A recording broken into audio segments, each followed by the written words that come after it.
Good afternoon, everybody, and thanks for clicking on 5 News Web News. It's Tuesday, May 21st. I'm Brittany Hoke.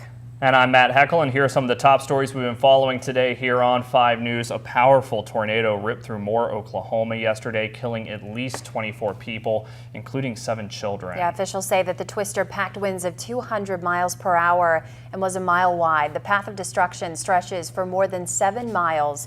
Homes, businesses, 2 schools, and a hospital were all destroyed. Searchers worked through the night at Plaza Towers Elementary School in Moore, Oklahoma, looking for survivors. The tornado tore through the middle of the building while kids were still at school. Officials fear that there could be dozens of children and teachers trapped in the rubble. They say they will continue searching through the debris until every child is accounted for. In other news, another day and yet another robbery in our area. We've now had 4 in a little more than a week. Now that latest one happened around 9:30 last night at the Quiet Dell Sports Grill in Harrison County. Sheriff's deputies say an armed man came into the place, handed over a note to an employee, demanded money, then took off. He had dark hair and glasses and was wearing a dark jacket, khaki shorts, and tennis shoes. Witnesses say he was driving a silver 4-door passenger car with damage to the right rear bumper. Sheriff Albert Morano said it's still too early to say if this man is connected to the other armed robberies that have plagued the area. If you have any information, you're asked to call the Sheriff's Department. Their number is 623-6655.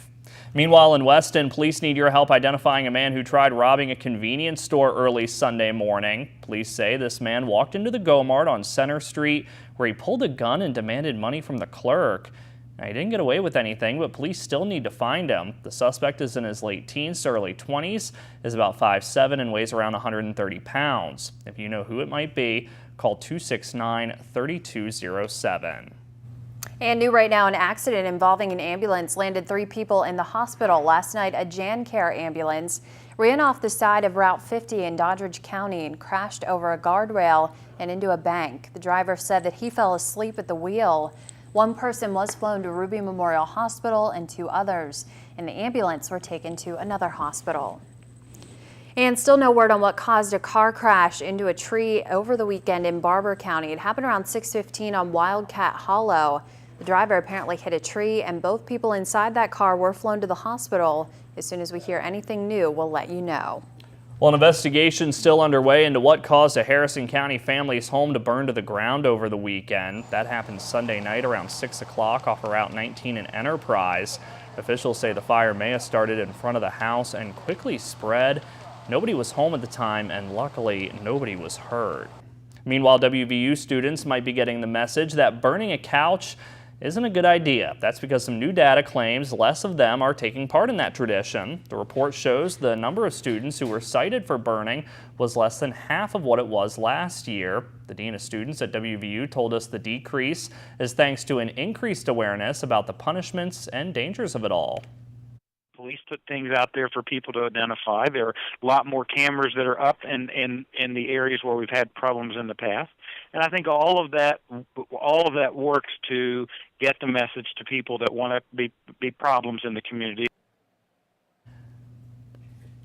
Now, if a student is caught burning a couch, they can be expelled from the school. And the mother of still missing Aaliyah Lunsford won't be coming back to the Clarksburg area anytime soon for her supervised release. Lena Lunsford was supposed to be relocated back to the area from Wheeling after violating conditions of her original release plan. But her probation officer claimed that bringing Lunsford back would only have an adverse effect. Lunsford was released from a federal prison earlier this year after serving time for welfare fraud. Her then 3-year-old daughter went missing in September of 2011 and has not been seen since. And let's take a quick look at what our newsroom's working on for tonight. For First at 5 and 5 News at 6. First up, we're going to have the latest from that devastating and deadly tornado that ripped through a small Oklahoma town. Plus, workers protesting outside of First Energy's annual corporate meeting. What those workers are all fired up about, and Chief Meteorologist Ken Meehan will have a look at your First Alert forecast coming up tonight on First at 5 and 5 News at 6. Already hot out there, but just getting hotter as we speak. Getting hotter. It feels like July and it's only May, so. Just going to get hotter from here, people. Hundreds all summer, right? Maybe. We'll have to check in with Ken Meehan. That's tonight at First at 5 News at 6. Until then. Have a great day, everybody.